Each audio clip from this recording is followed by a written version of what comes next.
Recording, please. All right, you guys. So I can't believe we're doing this call. Like, this is such a shock compared to where I was a year ago. And the amount that my life has changed, it's just, it literally, it is unbelievable. And so what happened last March is I've known Orna and Matthew for 10 years.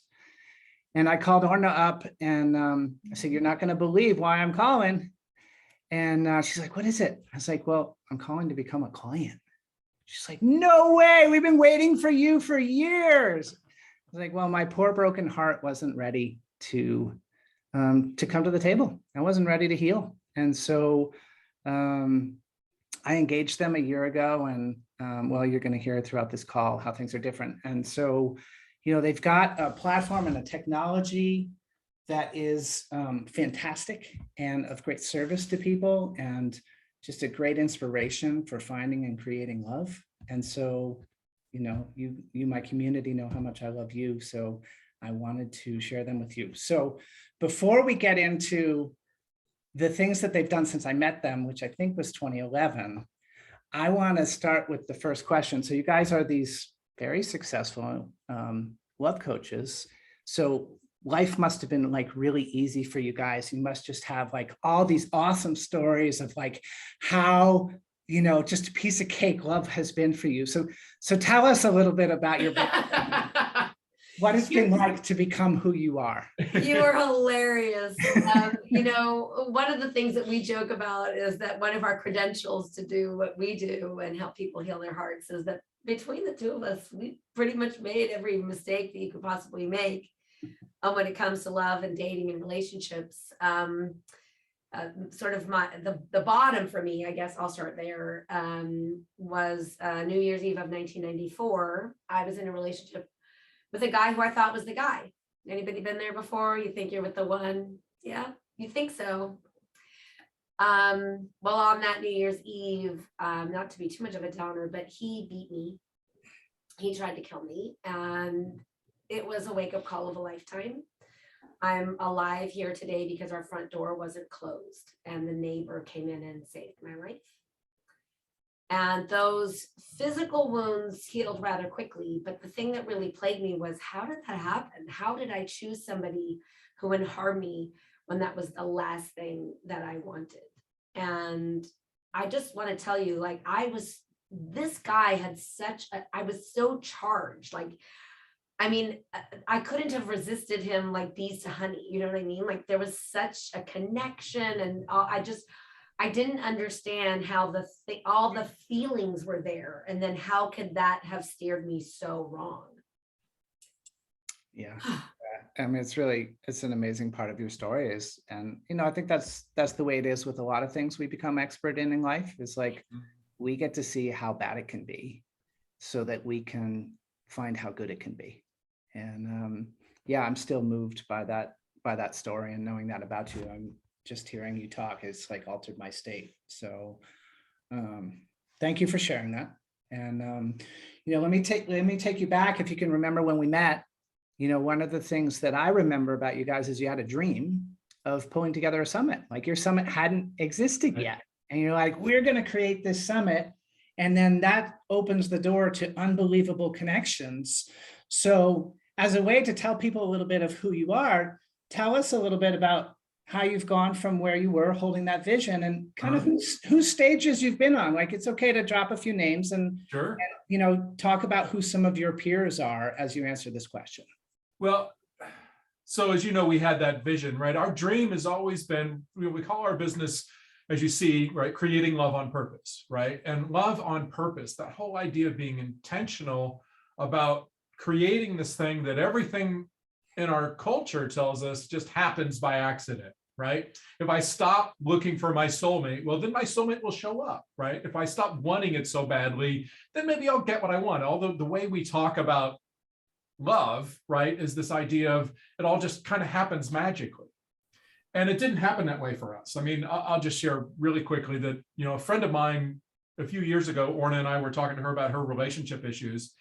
And she stopped in the middle of our conversation and said, "I can't believe I'm asking relationship advice from the guy that I used to call the toxic bachelor." right? Whoops. Whoops. She never actually said that to my face. It was the first time that she revealed that to me. I was like, but it fit who I was, right? And now 20 years sober and meditation and yoga and everything else along the way, right? I'm not that person anymore. So we knew that you had to take intentional action to get what you want when it came to love and relationship, because that's what we did. And we knew that that vision of breaking this accidental myth, right, that love just happens, was bigger than just the two of us. So we decided we needed to get as many people as we could who were experts about love and dating and relationship and intimacy and all of that. We needed to gather them all together and have everybody share this message. And that's how the Love on Purpose Revolution was born when you met us, right? We were just birthing that whole mission, that whole vision. And for 5 years, we hosted John Gray, we hosted Ariel Ford, we hosted Marcy Shimoff, we hosted, Gay and Katie Hendricks, Matthew Hussey. Anyone you can think of, right, who was an expert about love and dating, sex, intimacy. We brought them on and shared them with our audience, right? And created this huge audience, this huge worldwide following of the Love on Purpose Revolution.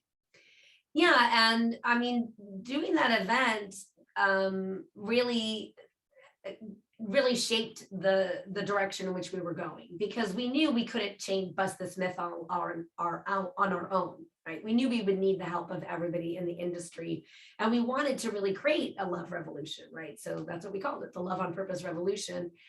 And hosting those year after year after year took about 6 months out of our year to do it right, to really do it right. And back then, when we started in 2011, nobody even really knew what a telesummit was. They weren't, a dime a dozen. So a lot of people are like, "You're doing what?" So that was kind of interesting. Right. And then it kind of evolved to 5 years later of like, oh, everybody's got one kind of thing. That I think just interviewing all of those experts and really creating a community of our own allowed us to go even deeper in the work that we wanted to do and the healing that we wanted really to bring to the planet. Because I know for myself, I felt really broken for a long time. And I thought something must be wrong with me, because I realized that the reason why I picked that guy, right, is because there was abuse in my childhood home. And so what I figured out was that we are attracted to what is familiar. So what if you're attracted to what is familiar, then right? Because one of the things that I really wanted when I was really growing myself as a person, right, on the other side of that event, I told you I was 27, I think, when that event happened, and I'm going to be 56 in a couple months. So, it's a long time ago now.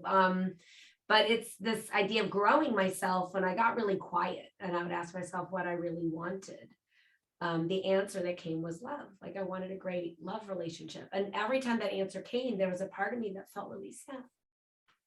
Because everything that I was looking at told me, oh, lasting love is hard for anybody. And basically, if you had trauma and abuse in your childhood, like, good luck. Like, I didn't have a place to go to help me not just heal my heart from the events and the heartbreaks that I'd had, but literally transform myself from the inside out so that I could actually find a guy who's really like sexy and hot and also safe and would never hurt me, right? To find that kind of guy attractive. This guy. Yeah, right on. That's awesome. So now that we got you guys started, I just want to tell you a little bit about how we roll as a community. So, out of respect for how many times you guys have been interviewed and how many times I've seen you guys like looking all fancy on camera and, people asking interview questions, I actually took the time to think of some interview questions before having you here. But that's not the style of this community. The style of this community is actually an experiment in presence. Right? It's actually just showing up and having a conversation. So now that you know that, you have permission to ask me questions or to ask questions of the community, right? And you guys all know, you're welcome to jump in with questions.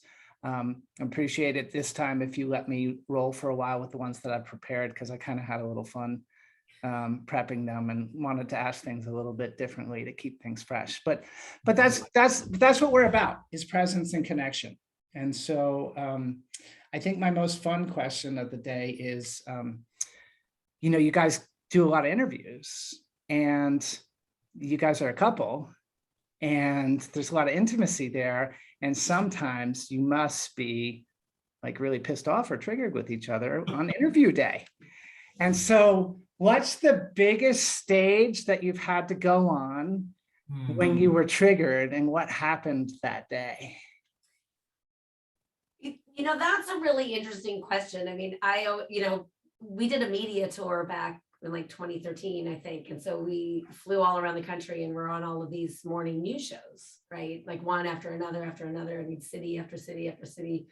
I mean, at one point, I remember we came out of like a Whole Foods, and I look at the sea of cars in the parking lot, and I'm like, I don't even know what color car I'm looking for. Like, I don't know what rental car we have today, and we hadn't been married all that long at that time. It's 12 years now. And so I actually calculated it last October when our anniversary came along, because my joke in the green room with every producer, because every producer would ask, how long were you two married? And at that time, it hadn't been that long. We got married in 2009. And so I would say, we're married. So it was like 4 years, 5 years, whatever it was. And then, they'd be like, oh, and I said, but, we work together every single day. So it's like dog years. So I calculated it. So our 12-year anniversary was last October, and then dog years, that's 72 years. That's like being married 72 years, right? Because we do spend an extraordinary amount of time together. But to really answer your question, Patrick, we certainly have our we're human, right? So yes, we have times that we are upset or triggered, or we have a fight or a disagreement or miscommunication, and all those things that you would expect to have with another human being. But it's not so much about about the event, right? It's not so much about the conflict or the misunderstanding or the who's right. That's an interesting one. We can talk all day about that one. But it's really what we do with that conflict. Because I think there's an unrealistic expectation that we're going to find some mythical, magical unicorn of a person that we never have to clean things up with or repair or make amends or have a disagreement with. And so it's not about having the conflict, it's about what do we do with the conflict? How can we take conflict and actually turn it into a deeper connection?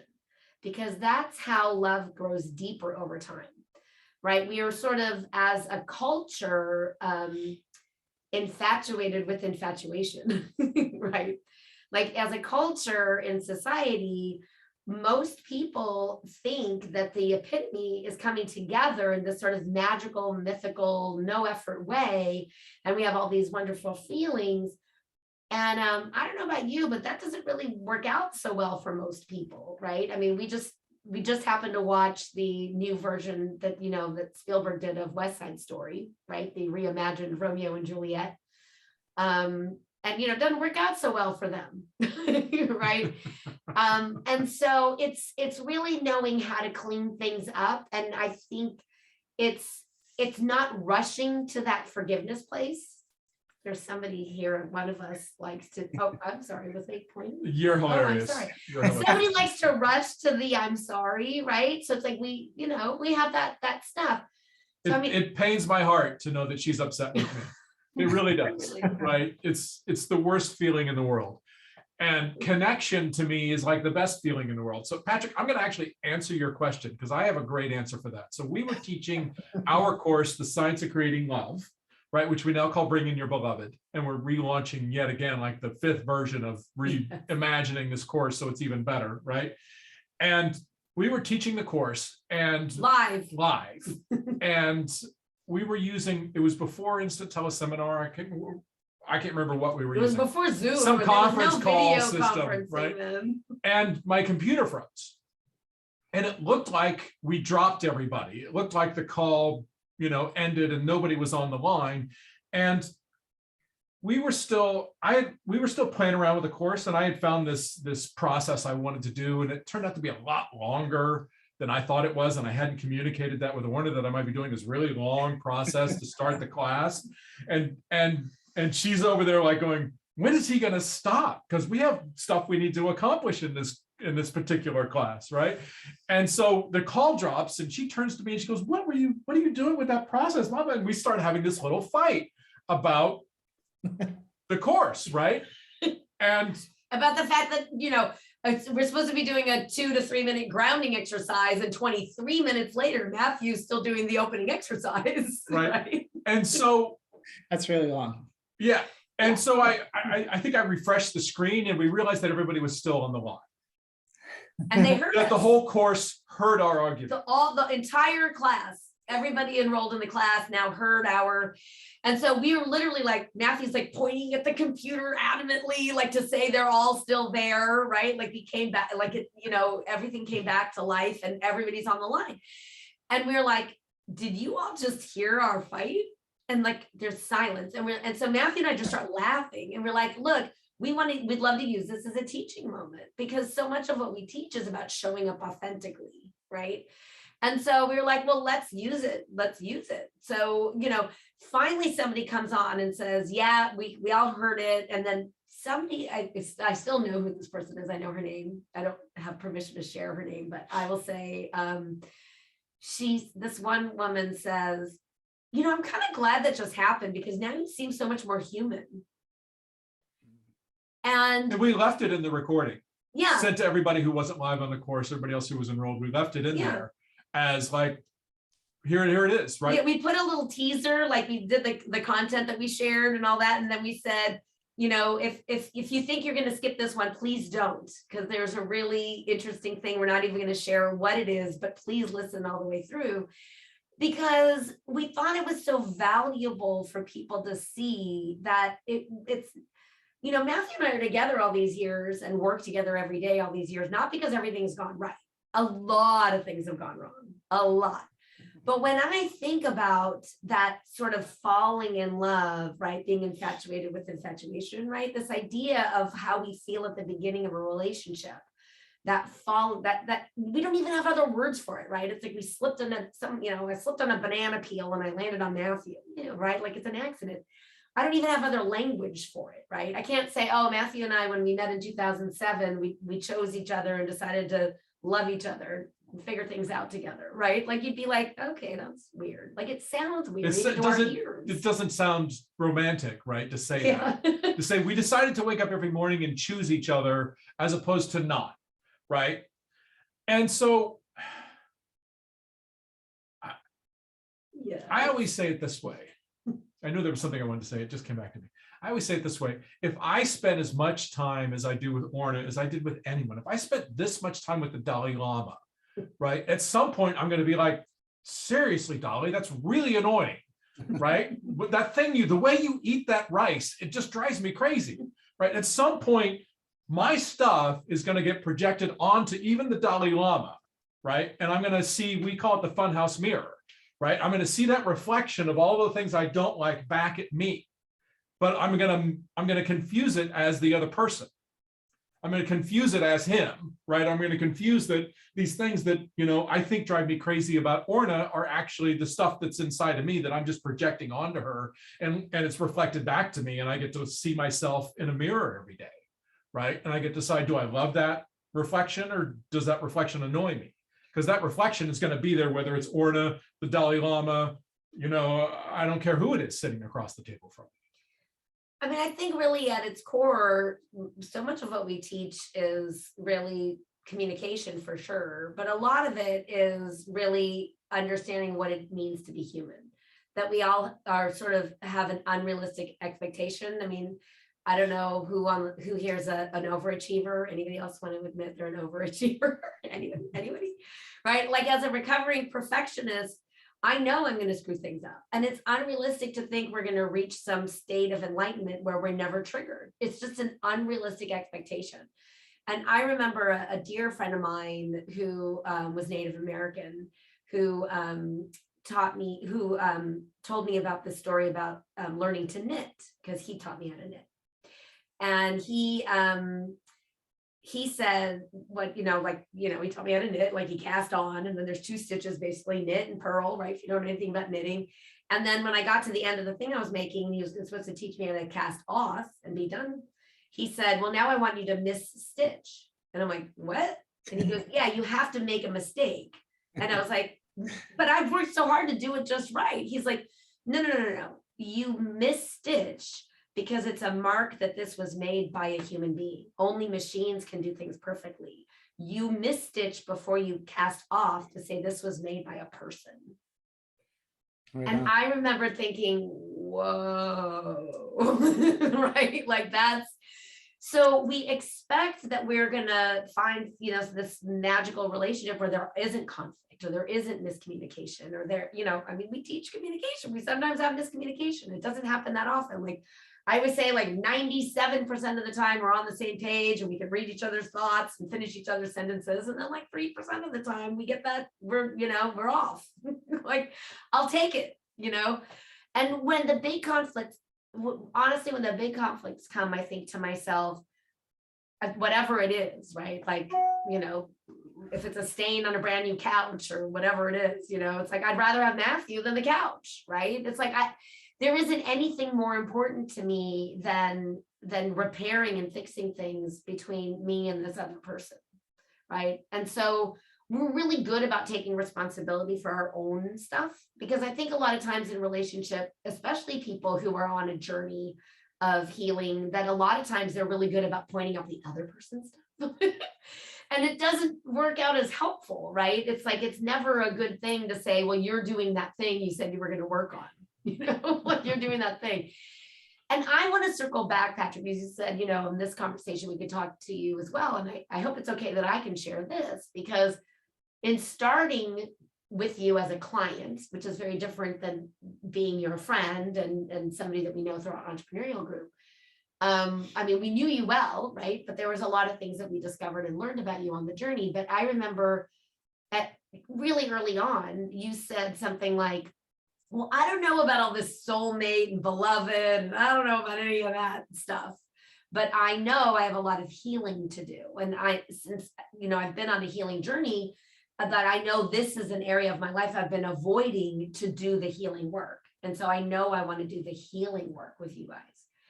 And then it wasn't too long later that you got kind of on board with this idea of having a beloved in your life, a soulmate relationship. So what changed?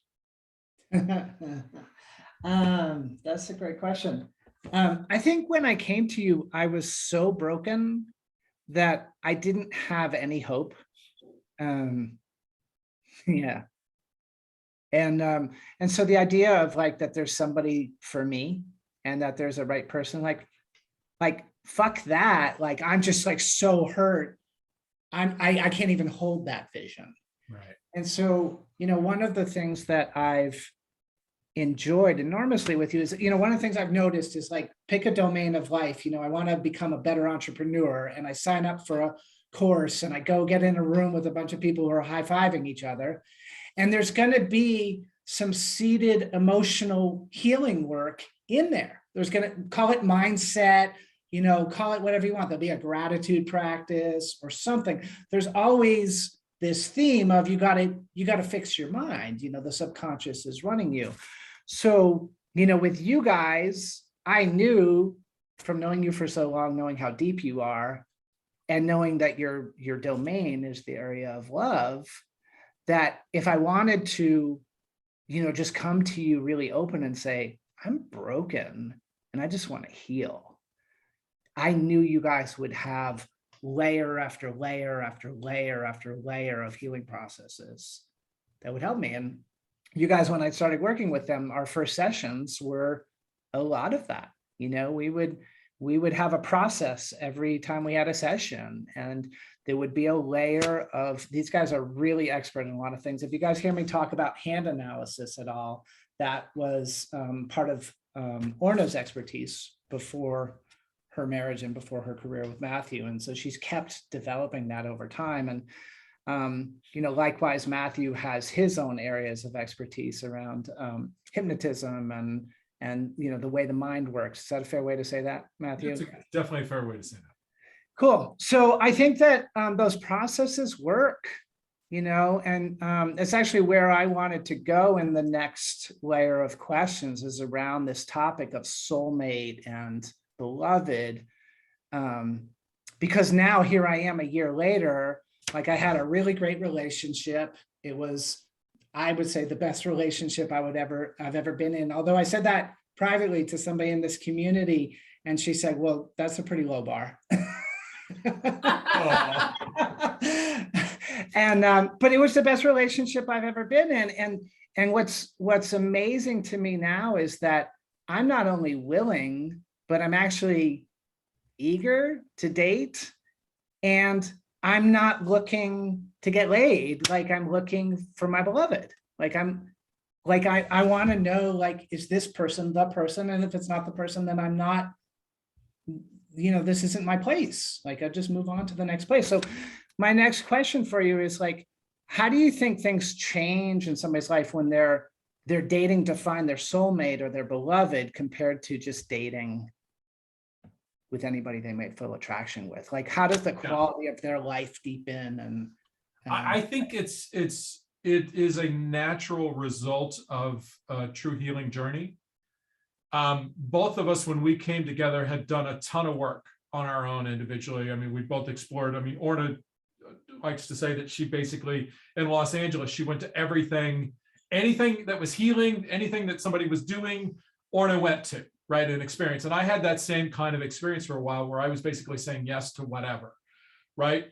And at some point you realize that the true personal growth, spiritual growth work is only done in partnership. Because when we're on our own, it's easy to avoid your stuff, right? Because it only comes up at work. It only comes up, maybe it comes up when you're out at the store running errands, but it doesn't come up and you're just day to day, I'm in my life doing my thing because I'm alone, right? And I can ignore a certain amount of my stuff, right? But once you get into partnership, you can't. You really can't. I mean, some people avoid taking responsibility for it, and I certainly understand that urge and that desire, right? To just put it on the other person and say, wow, if I was with somebody else, I wouldn't have these problems, right? But, there's the old saying, wherever you go, there you are, right? And so both of us, when we came together, had that vision that we knew that this relationship was going to be a healing relationship. And so because we had that mindset and that understanding from the start, it was just part of the thing that if we had conflict, that we weren't going to just walk away from each other. We weren't going to walk away from this relationship, right? Because we knew that the conflict was showing up to help us. What's fascinating is the longer we're together, sometimes the harder that is to remember, right? Because when you're in the beginning and this person is kind of a stranger, even though you seem like you're seeing into their soul, right? In those first few months of getting to know somebody, right? They're still kind of a stranger, right? But have you seen somebody for, day after day after day, year after year after year, it's easy to forget because you make assumptions, because you have a story, because you're holding on to some other conflict that we had a month ago or whatever it is, right? You're carrying around this story you have. And it's actually part of our healing work when we're coming back together. We'll look at each other and say, I have a story. And this story says that you're, blah, blah, blah, blah, blah, blah, blah, blah, blah, whatever our internal story is. It's a way of calling out our stuff and saying, this is my judgment of what's going on. It's not the truth, right? It's a story I have. And part of saying I have the story is you say, and I'm working to let go of this story so I can get back to this or truth. even just to say the desire, right? I want to let go of the story, right? My desire is to release the story I have because the story is keeping us separate from each other instead of connected to each other. So the goal here is always about connection, right? I think it's important, that people understand that first phase of relationship that everybody experiences is where all those colloquialisms about love comes from, right? This idea that love is blind comes from this romance phase, right? I mean, your brain is literally on chemicals, right? That sensation of falling in love, right? That feeling comes from the fact that your brain is literally flooding your body with all of these feel-good chemicals. It's a chemical high. I don't know what it's like to do heroin. I'm never big on drugs personally, but science, tells us it's similar to that, right? It's similar to being high on heroin, this feeling of falling in love with somebody. And so I get the disappointment when you realize you're just in a relationship with another human being who is imperfect and has faults and, uses the toilet for number two and, whatever else, right? Like it's whatever bodily functions or yeah, whatever behavioral habits they behavioral have. habits and all of that stuff. So it's like most people, this part that makes me sad is most people in life only experience 2 of 5 stages of relationship, right? Most people experience that romance phase and then the inevitable power struggle stage. And they never make it to stage 3, 4, and 5. And I'd be happy to share more if somebody's interested to know more. But what I want to say about that is it's really important to understand that when you come together in that first flush of the romance stage, that you don't feel like there's a separation between you and the other person. And that wears off. When the chemical high wears off, the relationship itself is now a teenager that must individuate. That power struggle stage is essential for the relationship to grow. It is like a teenager rebelling, right? But the power struggle stage, in like no couple skips it. You will never find somebody where you skip that power struggle stage. And so I think a lot of what we do with our clients is prepare them for this inevitable power struggle stage. So they don't go in blindly thinking it's going to last forever. And that we prepare them to know how to turn a conflict into a deeper connection. Because the power struggle stage is literally a tug of war, right? It's like this person that at first is so just dreamy and can do no wrong, suddenly can't do anything right? We're in this power struggle of like, wait, I've been doing this life thing for a long time. I know how to do things. And if we just did it my way, things would be peachy keen. And the other person feels the same way, right? If we just did things my way, I got this down. Let me tell you how I do it, and it's this inevitable power struggle where most people give up because they think, oh crap, this isn't my person because we're in this power struggle stage. No. If you've had a lengthy romance phase, that means it's possible to have that person as your beloved and as your soulmate.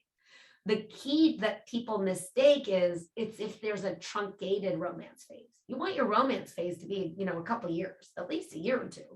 And most people want to rush past that. I always think when we tell people the romance phase should be a year or 2, and they like, we'll talk to people all the time. They've been dating 3 or 4, 5, 6 months. They're like, oh no, we've been through that. We've had problems. We're like, no. The power struggle stage is not we had a problem. It's not we had a disagreement or an argument and we none of figured that. it out, right? That Mhm. doesn't mean you got through the power struggle. The power struggle is an ongoing It's a fight cycle. It's a fight cycle. So the Gottman Institute, who does all the best studies about relationship and behaviors that make relationships last and behaviors that actually end relationships, they conclude that the majority of divorces happen because people, quote unquote, grew apart, right? The only reason you're going to grow apart with somebody is because you're not doing the work to stay connected, because you're not talking about the things that you're upset about, because you're not sharing your pain, you're not sharing your frustration, you're not sharing those things and working through them with the person, right? We always say it this way. What our souls desire is connection. And we create that connection through emotional intimacy. But intimacy does not require agreement. Intimacy does not require agreement. It only requires authenticity. So if I say, I feel this way, this is what's going on with me, and Orna says she feels this way, this is what's going on with her, and we both see each other, right? And we acknowledge that truth. I go, oh, I see, that makes sense why you feel so frustrated by that. Yeah. I can see that and acknowledge that. And she goes, oh, I understand why you feel really sad by that, right? But we don't go, okay, I'm never going to do that thing to frustrate you, or, oh, you shouldn't feel frustrated. You should actually feel this way. Or you're right, I'm wrong. You're right. I'm right. That's rare. We don't do that. We acknowledge it. We see it and we feel connected. Yeah. And oftentimes we don't ever resolve the argument. We don't go, okay, so what are we going to do about this thing we've been arguing about? Because we don't need to do anything about it because we're not connected. So who cares? There's no problem anymore. Right? Because we're connected. I don't know if this is true or if it's sort of an apocryphal story, but there's the whole thing about the Aboriginal greeting, right? In which the first person says, I see you. And the response is, it's good to be seen. I see you. It's good to be seen, right? Good to be seen. That's all anybody really wants. Yeah, and I think, and it's the hardest thing in the world to give somebody. Just to it takes acknowledge courage. them. It really does take courage. And I think that, because, the myth of accidental love and busting this myth is something we're so passionate about, because again, the Gottman Institute has this study that literally makes me sick to say, but they study couples, and they did this study not too long ago that basically married couples will sit on average on a relationship ending issue for a minimum, that's the hardest part to say out loud, of 6 years before seeking professional help. 6 years, right? And so we're like, wait a second, if people think this is supposed to happen magically by accident, then there's some weird thing blocking people from getting professional help. So what if we wipe away the myth and make it like normal to get help? I can't sit on something that's bothering me. If something's bothering me, I'm going to talk. I can't wait 6 minutes, 6 years. Like what the what? And the thing is in our house, we have an agreement that we can talk about anything. There's nothing that's taboo that we can't ask the other person. We can talk about anything. But ladies, this is really important for you to hear this. We don't talk about everything. If I want to give the play-by-play about me and the gal pal that had the thing, and she said, and then I said this, I'm going to call her another girlfriend, because girls love that stuff. Matthew's eyes would glaze over. He'd be like, what do I do? How do I help? Tell me what to do. Tell me how I know to how to help. fix this. Right, last thing she wants to hear. Yeah, no, I just want to vent. Call a girlfriend. Don't treat your guy like a gal pal. That's great. You guys just covered a lot of ground. I want to summarize a little bit for a second, because we have a short time together, and I want to make sure that people hear what you're standing for. So what I hear you guys standing for is soulmate relationships, for finding your beloved and going through life, working things out with your beloved. And that, I think, is there's a lot of things in the way in our culture that prevent us from knowing how to find that person, knowing how to be with that person, and the how to be with that person, like it's seeping out of your mouth in every story that you tell. There's another little lesson. Like, I love intimacy doesn't require agreement, just being seen. So you guys, I know this is for the community. Like, I know this isn't our usual topic, and I want to kind of open it up right now, where if you have questions about what is a soulmate relationship, or how to get in one, or how to be in one, that's the meat of what they're doing. And, I remember the session that we had when it was like a eureka scream from me, is like, oh, like now I get why you called your business Creating Love on Purpose.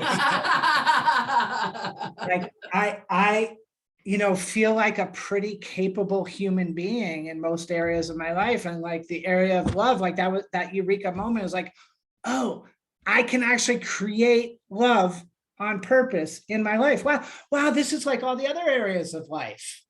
And it's a real game changer. And so one of the reasons we're doing this call is I was literally hopeless. And if anybody else out there has any diminishment of hope, and they get inspired by this in some way and get hope back in their life, it'll have all been worth it for me. So if you guys have any questions about that, or you want to chime in and comment a question, from here forward, more of a community conversation. And I don't, feeling into like who's here today and how it is, it's a smaller group than we usually have. And I think it's because, we told everybody what was coming. And so, it's not our usual thing. So we'll just see how the community wants to dance with it. And Jen is jumping in, which is great. Hi, Orna and Matthew. Hi, Jen.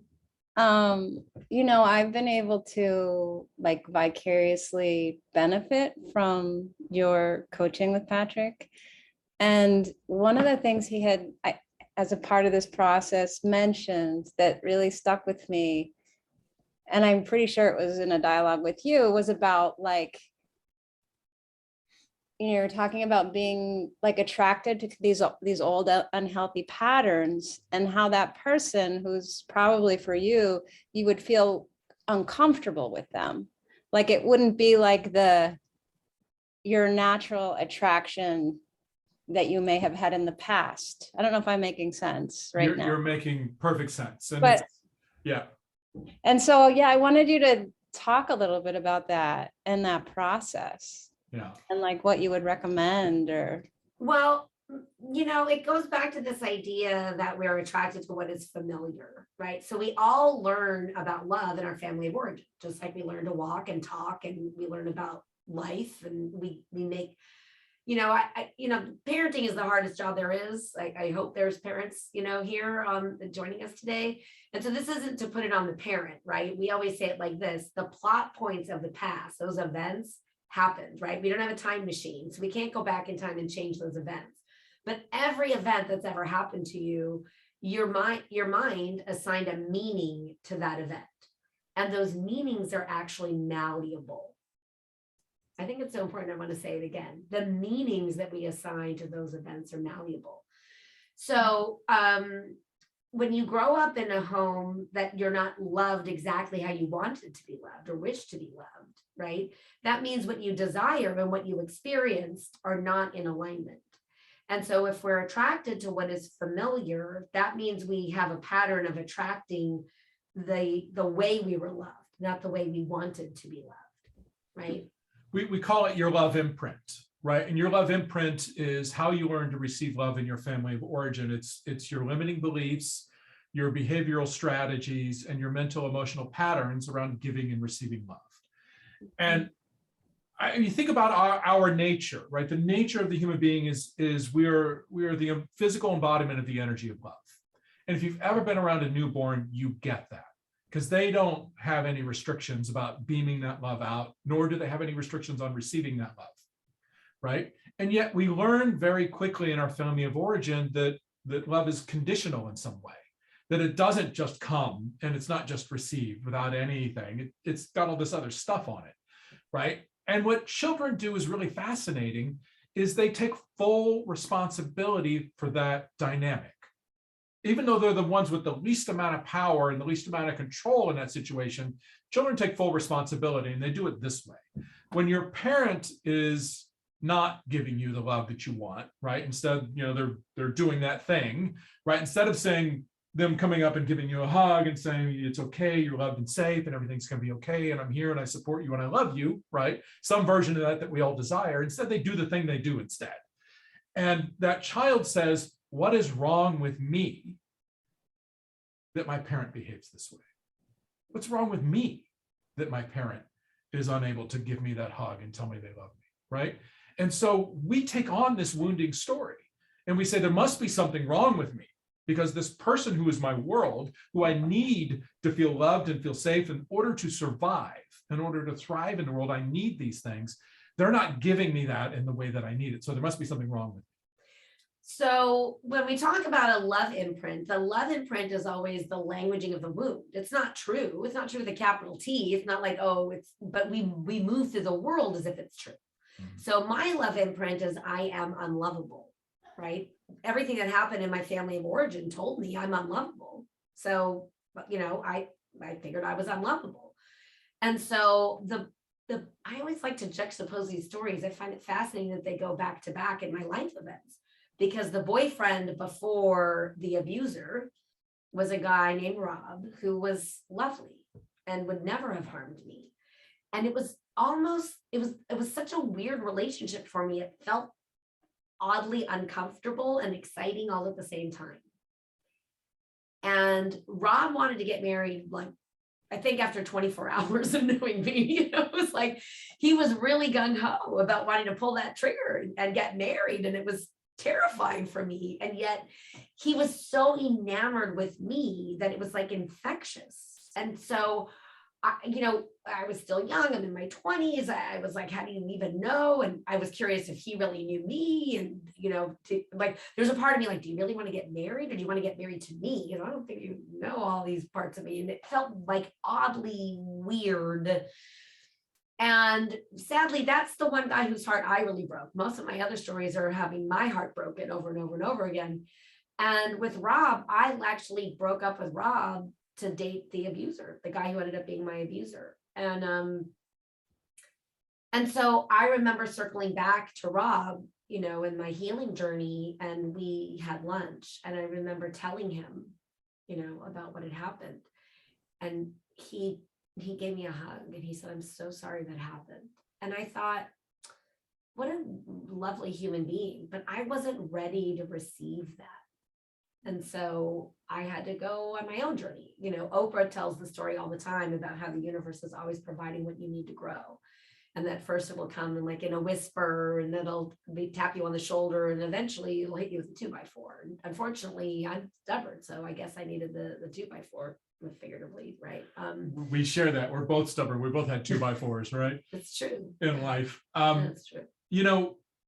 To share more about this, right? So my love imprint is love is unsafe.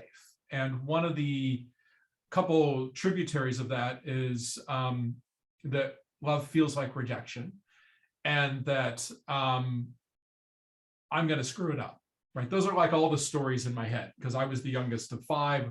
I tried to keep up with my brothers, but I wasn't physically able to, right? Just because I hadn't developed enough. And so I always thought I was going to be the one that screwed up, because I was always the one that screwed it up as a kid. And so for me, when I dated women, if there was a little bit of rejection, that felt right. And I would chase, and I'd be like, yeah, right. And if a woman came to me, it didn't matter how amazing she was. If she said, wow, you're really great, you're really cute, I really like you, I'd go, I don't know. Wait till you get to know me, right? Or the other thought was, what's wrong with you, right? If you like me. I always like, the old Groucho Marx quote, I'd never want to be a member of a club of somebody who'd want to have somebody like me as a member, right? It was that just internal sort of self-hatred that was reflected back to me in my relationships. And so if somebody rejected me, I was like, that feels right. If somebody accepted me, I went, nope, that doesn't feel right. And it wasn't until I began to heal that wound that when Orna said to me, well, and I can't remember the context anymore. She said, well, you're perfect exactly as you are. I don't need you to change a thing. That I didn't argue with her in my head, right? I didn't say, wait, you'll see. There'll be a time when you're like, oh no, you really should change, right?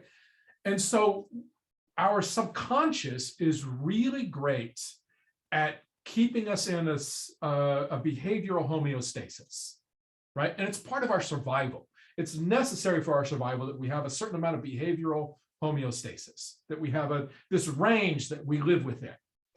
And when something is outside of that homeostasis, it rejects it.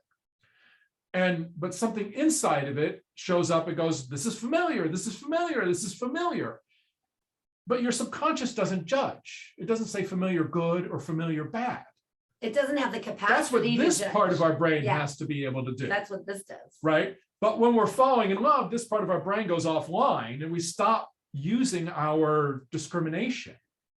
And we put on rose-colored glasses, and we excuse bad behavior, and we ignore red flags, and we do all kinds of things that find us down the road in a situation with somebody who's not good for us, in whatever reason, whatever way. I mean, you've all had this experience, right? I mean, just take a moment and think about an experience where you walked into a room with a bunch of people that you've never met before, right? Maybe it was some business event, maybe it was, a wedding where you only knew like the bride and groom. They don't come out until later, right? I've been at a wedding where I only knew the bride, I didn't know anybody else in the room. So you walk into this room, right? Automatically, some people they're just kind of brighter. They stand out, right? And there's a whole bunch of people in the room, they're there. It's not like they're invisible, but they're like the extras in your own personal movie. They're kind of like grayed out, a little fuzzy. They're just kind of in the background. They don't pop, right? They don't pop for you. And if you've had this experience, I'm sure you've had this, right? You end up connecting with somebody. And we do that thing where our eyes connect, we kind of smile, we start a conversation, and suddenly you find, you have all this stuff in common, right? It may not be an attraction, like a romantic attraction, but you have this sort of like connection with somebody. This affinity, right? Yeah, it's like, I start talking to this person that's highlighted, and suddenly you have things in common with them. And you're like, wow, like it's kismet and meant to be. No, no, no, your brain is filtering for that. The most powerful computer in the world is between your ears. And it is designed to do one thing only. It is designed to keep you alive. Unfortunately, that part of you that is designed to keep you alive will bring you more of the same circumstances and familiar circumstances over and over and over again, simply because you're alive. So what that means is we are wired to survive, but we are not wired to thrive. And there's not one person in life that can truly be thriving if they don't have this love arena sort of under their belt, right? A little mastery around love, right? It's like you can't really thrive in life without it. So much of what we do is like provide like a bridge between what is familiar and the unknown of what someone desires. The unexperienced thing that they're looking to have. Because you can't just leap there, right? You need a support system to take you there. You need a guide in a sense.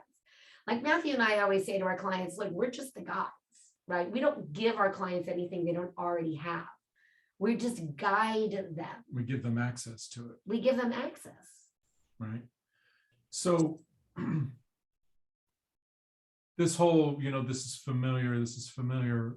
So many motivational speakers talk about take that fear and turn it around and turn it into excitement, right? And you do that through the way you're talking to yourself, right? When you feel those jitters, right? If you ever Changing your inner dialogue. If you ever had to get up in front of a large group of people and speak, right? There's a certain amount of butterflies you're going to have, right? And so how do you take that signal? Because it's the same, whether it's excitement or fear. We have the butterflies in our stomach, we have the shortness of breath, we have sweaty palms, our system's producing adrenaline, right? It's all happening, whether it's fear or excitement. The only difference is the internal dialogue. However, if you've had abuse, whether it's mental, emotional, physical abuse in your childhood, and you have those patterns in your intimate relationships, you have to take that attraction signal and turn it into what it is, which is this is familiar, bad, right? And this feeling that I think is attraction is actually not what attraction should feel like. Because people who have that kind of signal, when they're attracted to somebody, they'll talk about maybe feeling obsessed about the person. They can't stop thinking about them, or maybe they feel like they're walking on air, that they're just not grounded, they're not connected to the earth, or there's this fluttery feeling, right? There's all They're these off balance, dizzy. That's like all these things that don't sound so good. I mean, we've asked client after client after client, how do you know you love this person? Like when they're thinking about a past relationship, and the description of the body sensation they give, we're always like, we always doesn't ask sound them, comfortable. does that sound good? Does this sound like something that's like a foundation you could walk on and stand on and rely on? They're like, no, I feel kind of sick to my stomach. Yeah, that's right. That's not love. That's a signal that says this is familiar, run away. So let's visit a little bit with the 5 stages of relationship, because that was one of the most eye-opening for me. It's like, oh, like I'm in a romance phase. Yeah. There's a chemical support for that feeling really good. And then, what it seems like most people do is they start giving the benefit of the doubt to the person they're in the romance phase with. And you guys have opened up this whole world for me of like where commitment really happens. Yeah. I'm not there. So I don't know about that. I didn't get through to the other stages. So We're let's not talk there about- yet. Yeah, well, you I'm guys- going to make that adjustment. You're not Yeah. there yet. You guys hit a power struggle, and through that power struggle came to the realization that you weren't a good match, which is legitimate. It's a legitimate realization, right? Yeah, it's just as important to know who to deselect as it is to select. And so the whole process of dating is a discovery process, right? So in the discovery process, we always have our clients first discovering about themselves, right? Then discovering about the other person, right? To sort of slow things down so that there isn't this jumping right into exclusivity, right? That to slow the process down. So there's the romance phase, which we're all familiar with, right? That's the, oh my gosh, this person can do no wrong. They must be my Chemical person, high. the chemical high, right? The inevitable power struggle stage. Most people are familiar with that. The tug of war, right? It's literally a power struggle, like your tug of war, my way, no, my way, no, my way, let's do it my way, no, we got to do it my way, all of that stuff. If the couple can make it to stage 3, that stage 3 is actually called the stability stage. And in the stability stage relationship, the couple is now stopped fighting each other, my way, no, my way, and now they're fighting for the relationship. It's like the couple bonds together and sort of like a you and me against the world kind of thing, right? Right. And it's very stable. It's very, some people think it's actually kind of boring. I'll be honest. Like if they don't make it past the stability stage to stage 4, things can sort of flatten out, right? So it doesn't have highs and lows, because you're supposed to have the experience of an ebb and a flow of that resurgence of a romance phase as well, right? So it's like in the stability stage, things can sort of flatten out and stay flat. That's not good either. Then it's a deselection as well, right? Instead of moving forward with that person. So from the stability stage, where it's literally a mental shift from I need you to see my way, or I need you to do things my way, to, oh no, wait, this between us is more important than my way or your way, right? It literally requires a mental shift away from that and a conscious choice to say, no, I choose us over me.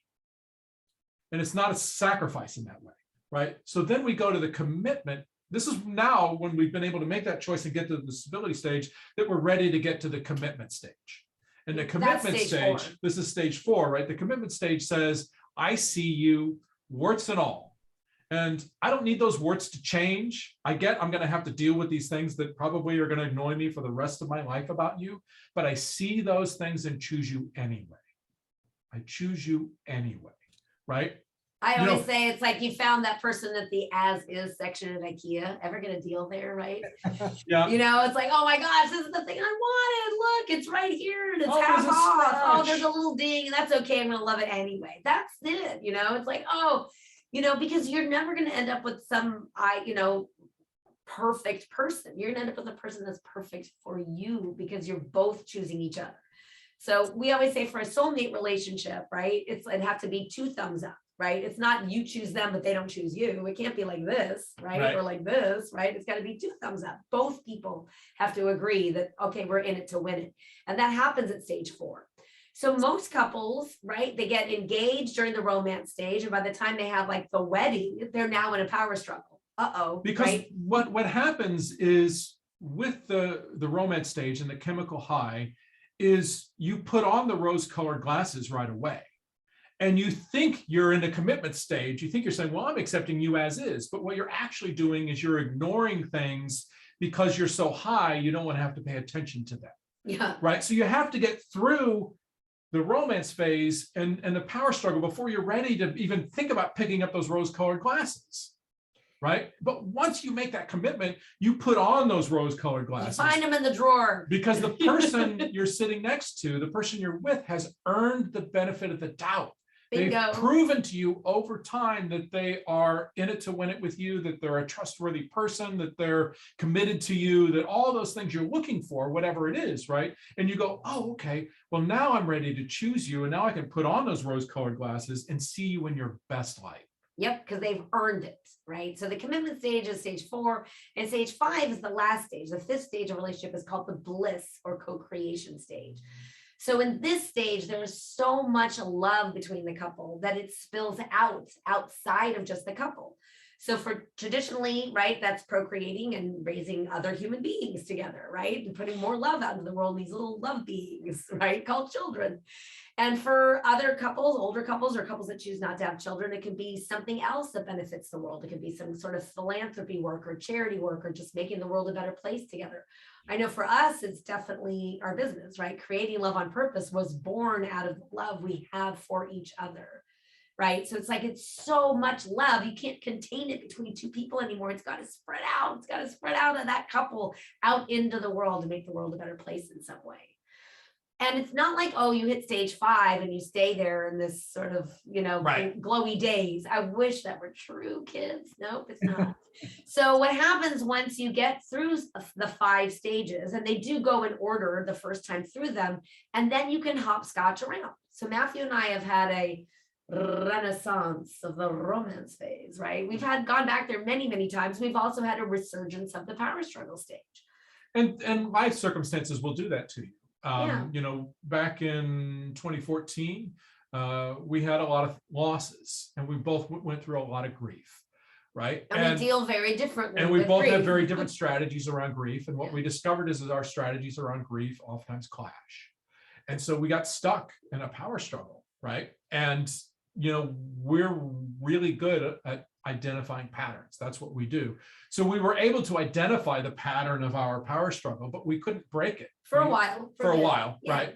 We actually, at one point, in the middle of a fight, we actually stopped, and I think it was Orna who said this. He said, look, we both know what we're each going to say here, so why don't you say my lines and I'll say your lines? Why not? Right? Because we both know the fight. We know where it's going. We know, because everybody has basically the same fights over and over again. There's like 2 or 3 things you fight about, and everything else is just a, you know, Not fighting. not fighting. You know, Yeah, I mean, I just was like, well, how do we mix it up? What can we discover, right? But like, we both knew nobody was going anywhere, so how do we break the cycle? And so we actually learned some stuff, right? I was like, why don't you say my lines, I'll say your lines, and let's see what we figure out. And I mean, I think what most people don't understand, that it takes the time, right? It takes time to select a life partner. I mean, even when I was a little girl, I remember thinking it was sort of silly to pick a life partner over a feeling, because feelings don't last, right? Feelings don't last. And so if you think, oh, I think there's this weird thing that people say. They'll say things like, I love you, but I'm not in love with you. Like they make this some weird defining, slice it off the pie, the love pie, right? It's like, I don't even know what that there's means. either love or there's not love. Yeah, right? because love is so infinite and has infinite expressions. Love is something our mind can't even capture its limitlessness, right? It's so vast. I mean, think about a family that grows in love, right? There isn't less love to divide up, right? It's like, you know, man, woman come together, make baby, right? More love, right? Second baby, even more love. Third baby, even more love. 11th baby, still more love, right? It's not like, oh, everybody gets a piece. Oh, I of only the have love so pie. much love to get each one of you. So the more of you that there are, the less love you each get. Yeah, right? or like this idea that you know, one person can love another more. That where's this love meter that people are measuring love with? I'd like to know if anybody here has a love meter. You know, how do we measure this thing that we call love, right? Because love is vast. It doesn't have limits on it. When we're putting limits on love, that's where we know we're not thinking about love in the right way. Because love is truly limitless. Like, you know, accepting one another as is an ongoing, everyday sort of meditation, if you will, right? It's sort of like, oh, you know, I mean, Matthew does that thing or whatever. And I'm like, oh, he's doing that thing. But you know what? Who cares? Like, I'm with this great guy who stands by me. Like, I know I can count on Matthew as sure as I know the sun will rise tomorrow. Like, I am so certain of where we're headed and that we're together, like no matter what. And I never thought I would be that person. I never thought I could count on somebody to stand by me. Every guy scampered off after the tiniest little bump. You know, I thought, oh my gosh, there must be something wrong with me. Nobody stuck around. You know, we got the 5 stages of relationship from Dr. Susan Campbell. We like to give credit where credit's due if it's not Those labels, labels, yeah. right? And that journey. There's a lot of different therapists that utilize this 5 stages, but there's different labels for them. We like Dr. Susan Campbell's labels. Thank you for giving me credit. Yeah. And she has this saying, she says, I love you anyway. Right? I love you anyway. You're doing that thing that drives me crazy, and I love you anyway. I'm really mad at you right now, and I don't even like you, but I love you anyway. Right? And it's like that mindset. It's like, okay, so this is another human being who's going to reflect back my stuff. And sometimes I don't want to see it. And sometimes I want to blame them for it. But I love her anyway. I love her because of that, actually. And, you know, I just want to share this just as far as science goes, because I love science-backed evidence. Like we really love science, you know. And so when you think about this idea of opposites attract, that's a real thing. So if you're hiring people into your business, let's say, for example, right?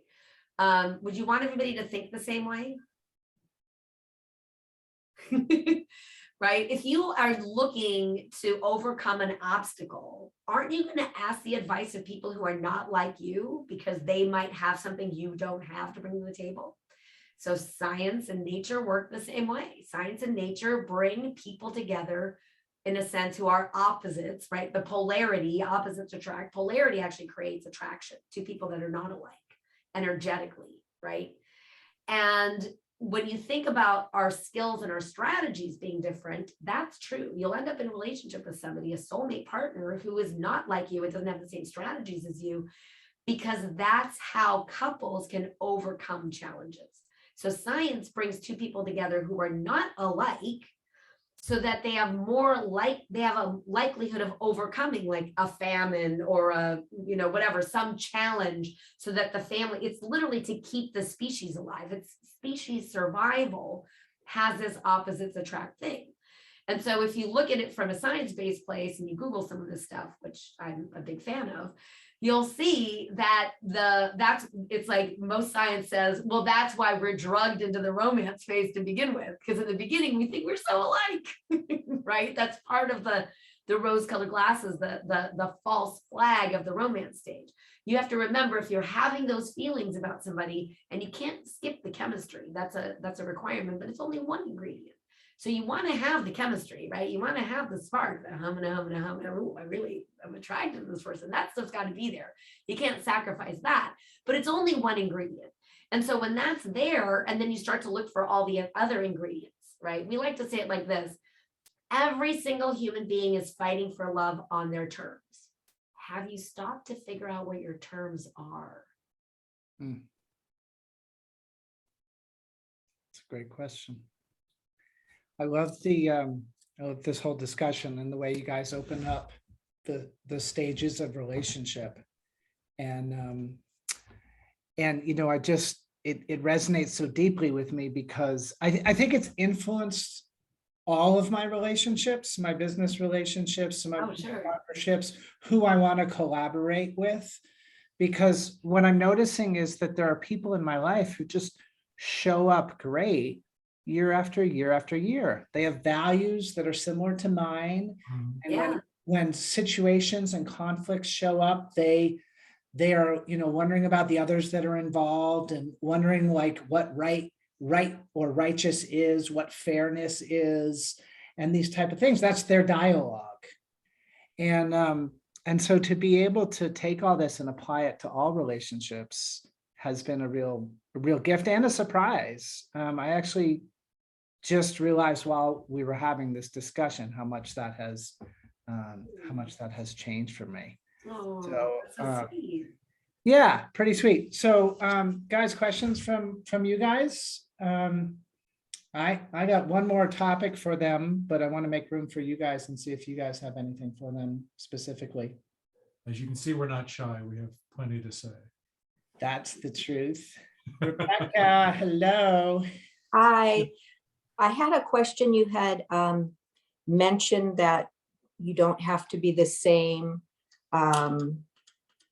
We're not supposed to be the same, opposites attract. But then when it gets to everyday life and decisions, at times a decision needs to be made. Mhm. And if, say on children or on finances, anything, how do you, if one person is always the peacekeeper and just gives because they don't want to make waves and just, it's easier to just ignore it and let them decide. How do you both feel heard? Yeah. It's a navigation, right? So in a healthy relationship, it's deferring to one another's strengths. So you have to have those conversations, right? Are you strong? What are your strengths? Know what your partner's strengths and weaknesses are. Know what your own strengths and weaknesses are. And you defer to one another's strengths, okay? I mean, Patrick knows, and I have no shame in saying it, but I know when we're coaching, I'm bad cop. I'm good at being bad cop. Matthew's always good cop. Right, Patrick? I don't like giving the bad news. but I'm good at it, right? I don't have a problem. I'm good with that. So, who's good at handling the finances? Who's really good about those details, right? I mean, look, I mean, I'm much more of a detail-oriented person than my husband is. That doesn't make him a bad person. It just makes him not good at the details. So I'm not going to give him detail-oriented work, right? So you want to defer to one another's strengths. And in that balance of a relationship, right? And when you're talking about going into sacrifice or not speaking up because you're afraid to like rock the boat, that right? We talk about that a lot.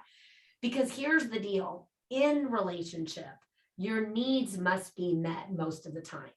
Your needs are not negotiable. Your wants are negotiable all day long. You could always wiggle on your wants, right? So when we're talking about, do you know what your terms are, right? Know what you need.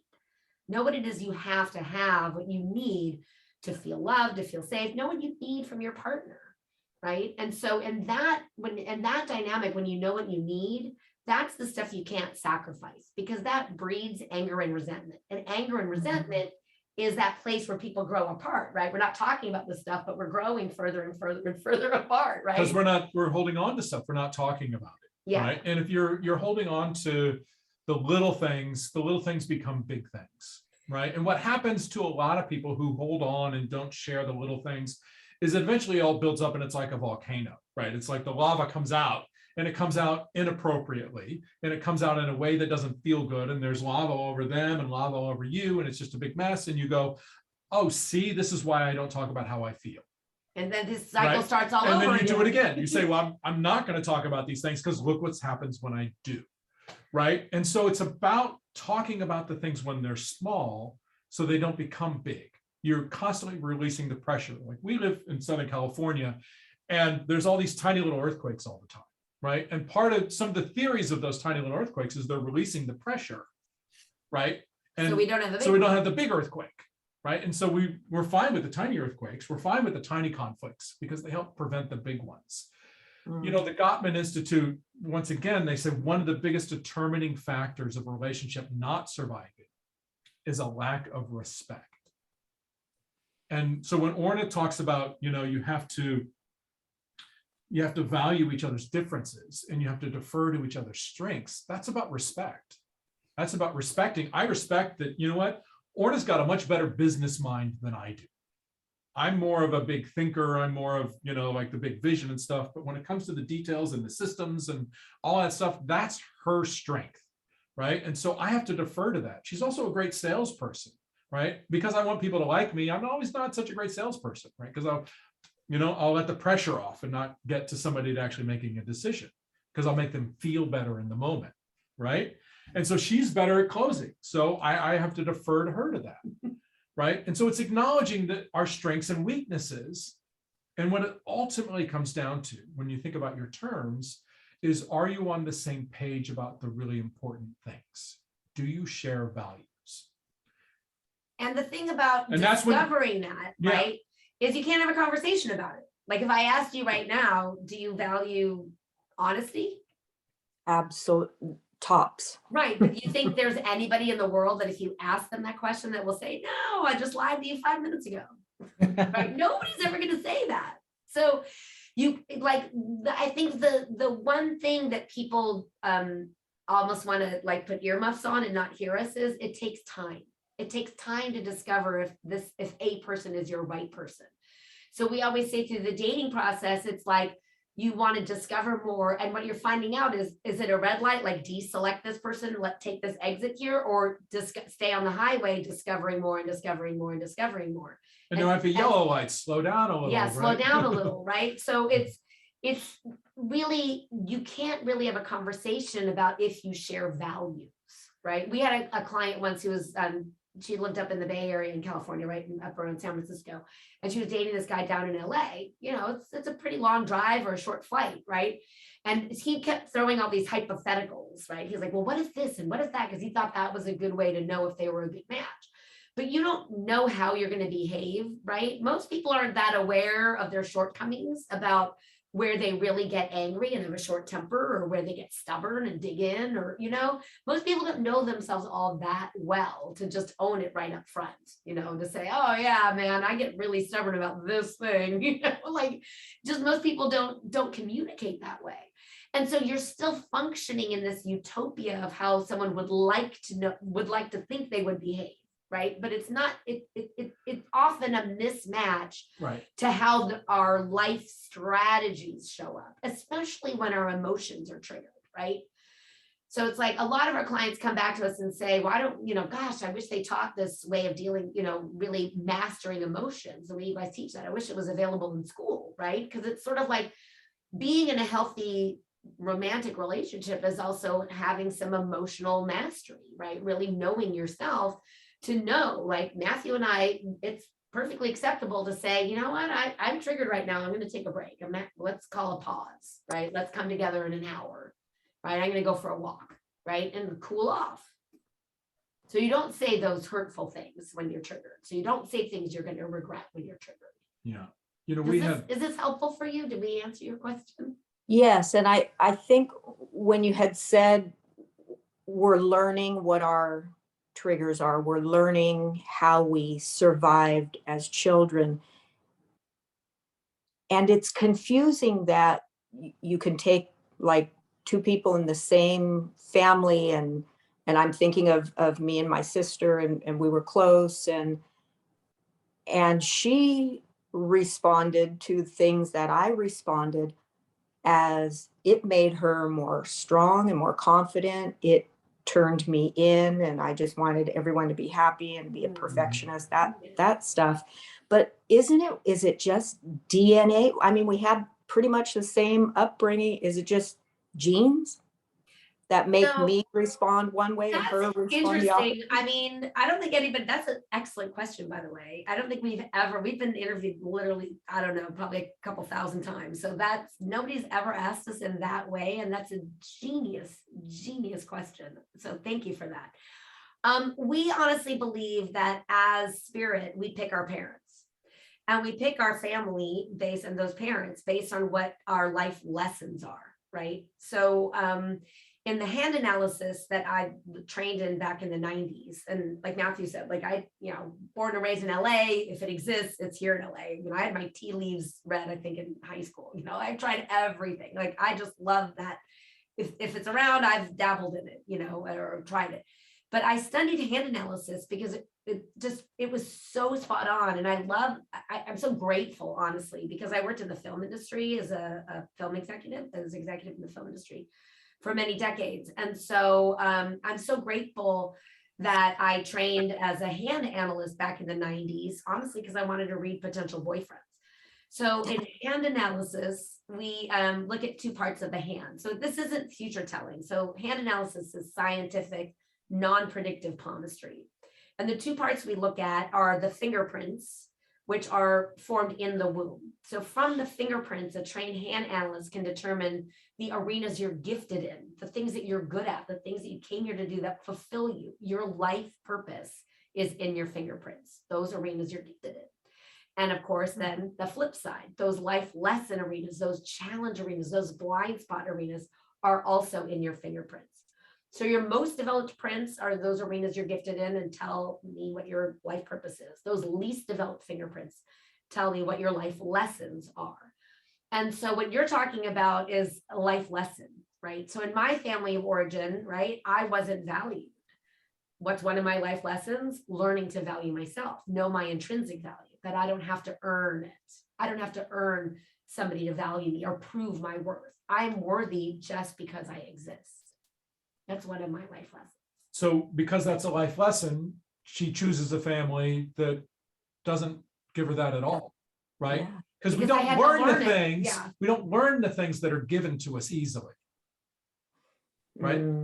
We learn the things that we struggle with. That's the things we truly know. Yeah. Right. One of the reasons we said it at the beginning, one of the reasons we're relationship soulmate coaches is because we both really struggled. It was a pain point for both of us throughout a large portion of our lives. We didn't even meet until we were 40. It's not like we were, college sweethearts or anything like that. We've both been through heartbreak after heartbreak after heartbreak for different reasons and in different ways because we're different people. And it was a pain for both of us. And so because the struggle was so hard, when we came together and it was so great and it felt so synchronistic and everything about it, right? That it was just inevitable that we then took our skills that we were doing separately and brought them together. It just made sense. Yeah. right? Because it's what we needed to learn. And so we teach it.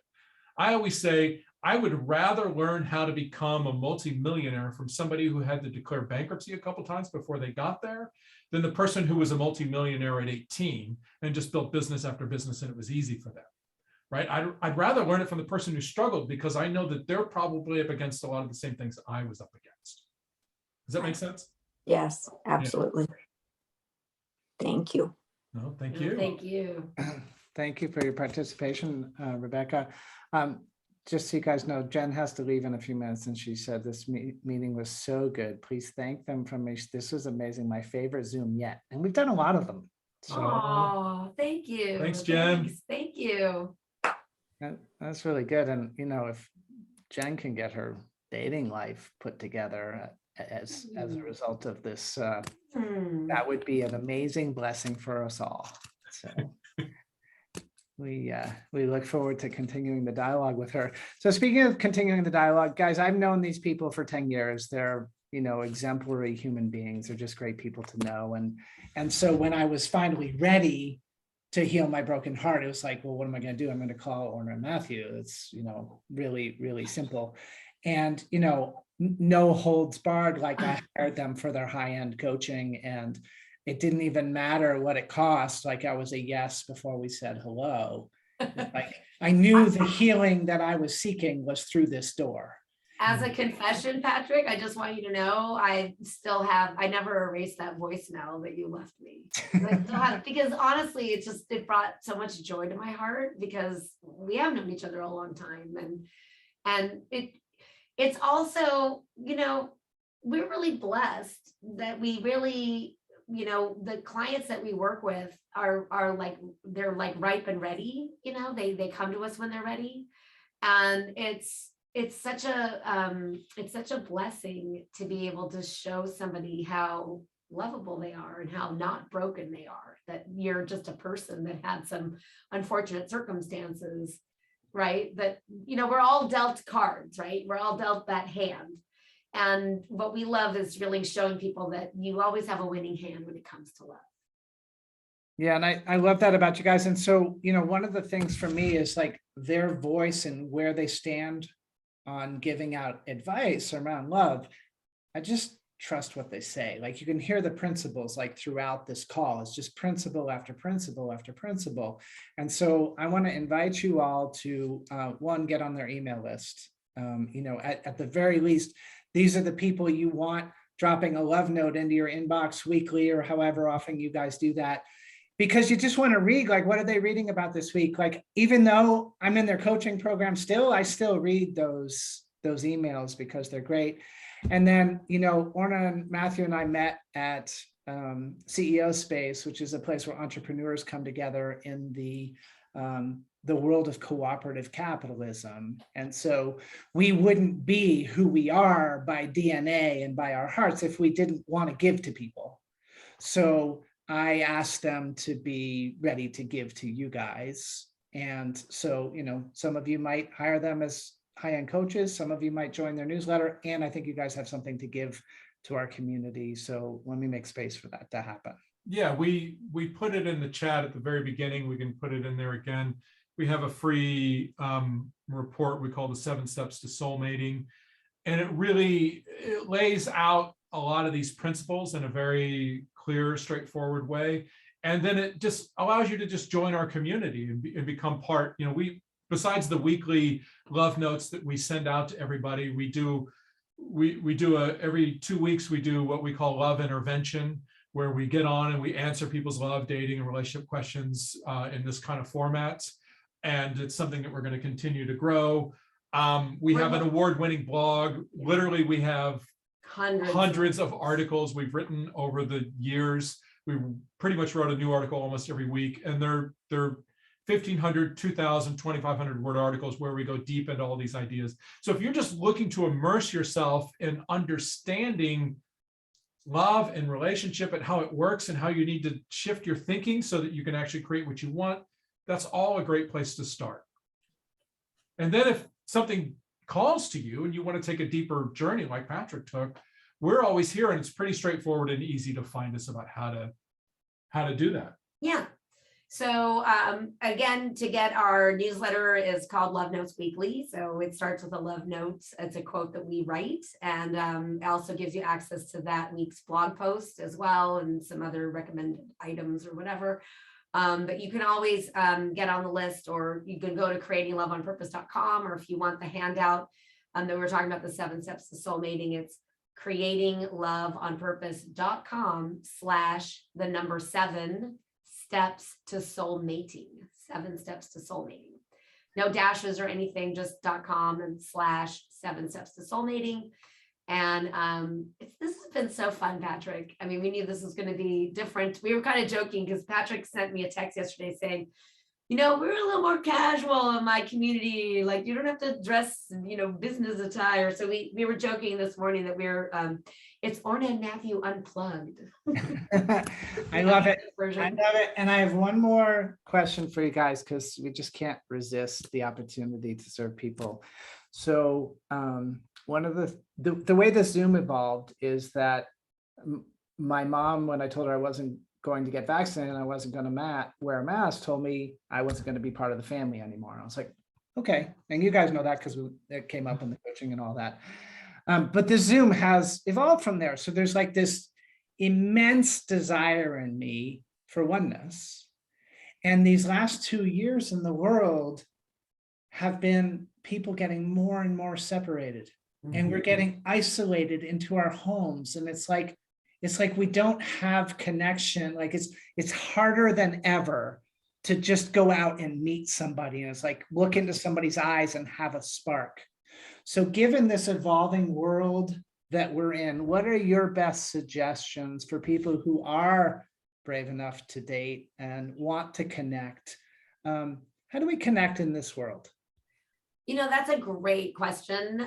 It's one of the reasons we started doing our love intervention, and also we're doing a similar thing in our private Facebook group. We took it public with the love intervention, but I think it's that desire to give, because people are more and more isolated. So number one, you know, just meeting anybody, like every single person you meet knows people you haven't met yet. So even this, like, pre-dating is just opening your heart and your mindset to meeting new people. Like, I have a friend, one of my closest friends from college is married to a guy's that I met on JDate's brother. So I was on JDate, met the brother, and one of my closest friends from college is married to that guy's brother. Those two did not meet on a dating site. They met because I met the brother on the dating site. So everybody meet those people you haven't met yet. So don't, you know, go out in the world. Spend time being open and not in your device. If you're out running errands, if you're at the supermarket, if you're getting coffee, if you're, you know, whatever it is that you're doing, be out of your device and look and notice who's around you. Smile at people, say hello, start a conversation. Like, that's one of the easiest ways to get to know somebody. It's just know more people, meet new people. Curiosity. Right? Expand Curiosity is naturally attractive. Yeah. Now, if you're looking to really jump into the pool, right, the best way to meet people for dates is to be on an online dating site or an app. And I know there's a lot of resistance to people who don't want to date online because they think, oh, it's horrible out there. And I'm just going to give you a tip here. Online dating or dating through an app is literally one thing and one thing only. It is a tool designed to get you offline dates. It is neither good nor bad. It is an inanimate object like a chainsaw. If you bought a chainsaw and oops, you cut your hand off, that does not make the chainsaw bad. That means you didn't learn how to use the tool. So if you are nervous about online dating or scared about online dating, literally go to our blog and Google online dating or date for your soulmate. You'll find dozens of articles that outline a bunch of helpful tools, right? We don't have a lot of time for me to give you those tips now. You are also welcome to join our love intervention, which will be we do them every other Tuesday evening, 5 p.m. Pacific time, 8 p.m. Eastern on Tuesday, the 15th, and then every other week moving forward. So we'll be live next Tuesday evening and then every other week moving forward. And if you join our our newsletter to get the Love Notes Weekly, or in any way that if you get the 7 Steps of Soulmating or whatever, you can even go to the contact us form on our website and say, hey, make sure I know about love intervention. We'll send you the link to register. It's really easy. Yeah, definitely. And like I said in there, curiosity is naturally attractive. If you're just curious about people and you're open when you meet people and you're like, hey, I like that shirt, it matches your eyes, right? Right there, that's a space for you to have a conversation and have connection. Authenticity is sharing your emotional state. I feel blank. That is authenticity. We connect through our feeling state. We don't connect necessarily. I mean, we can connect over ideas, right? But behind those ideas, the connection is always emotional. And so being authentic and sharing your emotional state is how you create connection with other people. So even if it's you sharing things you don't like, but doing it in a way that's owning your stuff, right? It still is an opportunity for connection. Yeah. I don't know if we want to, do we want to talk about that or just? No, I'm just going to write it back. Okay. It's in the- Got it. Somebody wrote us a DM. And Yeah, somebody sent us a need to- DM. We'll leave it on the DM. We'll leave it on the DL on the down low. But I just want to say again how fun it's been to be unplugged with you today, Patrick. And I we've always known you to be somebody who is looking to be a better person and to evolve and grow and be your highest and best self. And watching you really grow through our work and watching your heart not just heal but expand, it's like almost like the Grinches. It grows so big it broke the little meter, and I see that inside of you, and it just brings us so much joy. So thank you again for sharing us with your community. Yeah, thank you so much for coming. You guys are just amazing to be around, and I love how intentional you're living your lives, and that you've become experts in something and you're sharing that with the world. You're doing a great job. I consider myself lucky to be your friend, and even just lucky to be able to bring you to my community. So thanks for showing up today, guys. Really appreciate you. Thank you so much. And all of you, thanks for being here. Appreciate you guys. Without a community, there's no call. So every one of you is really important. Thanks for being here. All right, we're going to sign off. Everybody take care. Bye. Thank you. Bye-bye.